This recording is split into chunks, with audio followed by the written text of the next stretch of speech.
Hello, എല്ലാവർക്കും എൻ്റെ YouTube ചാനലിലേക്ക് സ്വാഗതം. ആദ്യമായിട്ടാണ് നിങ്ങൾ ഈ വീഡിയോ കാണുന്നതെങ്കിൽ സബ്സ്ക്രൈബ് ചെയ്യാൻ മറക്കരുത് കേട്ടോ. അതോടുകൂടി തന്നെ സൈഡിലെ ബെൽ ഐക്കൺ കൂടി ഒന്ന് പ്രസ് ചെയ്തേക്കണേ. ഇനി നമ്മൾ ഒരു ബ്രെഡിൻ്റെ വിഭവമാണ് ചെയ്യുന്നത്. വളരെ സിമ്പിൾ റെസിപ്പിയാണതും. റെസിപ്പിയുടെ എല്ലാ ഡീറ്റെയിൽസും ഞാൻ താഴെ ഡിസ്ക്രിപ്ഷൻ ബോക്സിൽ കൊടുത്തിട്ടുണ്ട്. എല്ലാവരും ട്രൈ ചെയ്ത് നോക്കുക. എന്തെങ്കിലും സജഷൻസ് ഉണ്ടെങ്കിൽ കമൻസിൽ എഴുതി അറിയിക്കുക.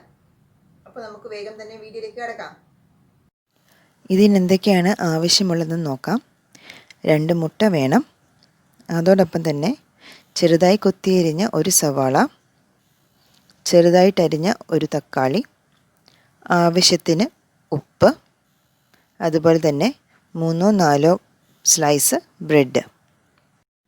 ഇതോടൊപ്പം തന്നെ ആവശ്യമുണ്ടെങ്കിൽ ക്യാരറ്റോ ക്യാബേജോ ഒക്കെ ഇഷ്ടാനുസരണം ആഡ് ചെയ്യാവുന്നതാണ്. ഒരു പാത്രത്തിലേക്ക് 2 മുട്ട പൊട്ടിച്ചൊഴിച്ച ശേഷം അതിലേക്ക് മുറിച്ച് വെച്ചിരിക്കുന്ന തക്കാളി ഇട്ട് കൊടുക്കാം. അതുപോലെ തന്നെ ചെറുതായി കൊത്തി അരിഞ്ഞു വെച്ചിരിക്കുന്ന സവാള ഇട്ട് കൊടുക്കാം. ആവശ്യത്തിന് ഉപ്പ് കൂടി ചേർത്ത ശേഷം നന്നായി മിക്സ് ചെയ്ത് മാറ്റി വയ്ക്കാം. ഒരു സ്ലൈസ് ബ്രെഡ് എടുത്തിട്ട് അതിൻ്റെ നടുക്ക് നിന്നും സ്ക്വയർ ഷേപ്പിൽ ഒരു കഷ്ണം മുറിച്ച് മാറ്റി വയ്ക്കാം. ഒരു പാൻ അടുപ്പത്ത് വെച്ച് ചൂടാകുമ്പോഴേക്കും അതിലേക്ക് നമ്മൾ മുറിച്ച് വെച്ചിരിക്കുന്ന ബ്രെഡിൻ്റെ ഔട്ടർ പീസ് എടുത്ത് വെച്ച് കൊടുക്കാം.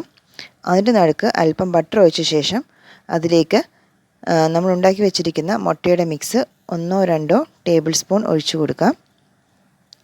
അതിൻ്റെ മുകളിലേക്ക് നമ്മൾ മുറിച്ച് മാറ്റിയ ബ്രെഡിൻ്റെ നടു കഷ്ണം വെച്ച് അടച്ചു വെച്ച് കൊടുക്കാം.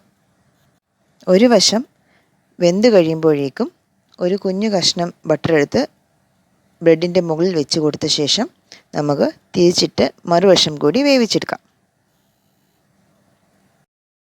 2 സൈഡും മുരിഞ്ഞ് വരുമ്പോഴേക്കും നമ്മുടെ ബ്രെഡ് സ്നാക്സ് റെഡി ആയിട്ടുണ്ടാവും.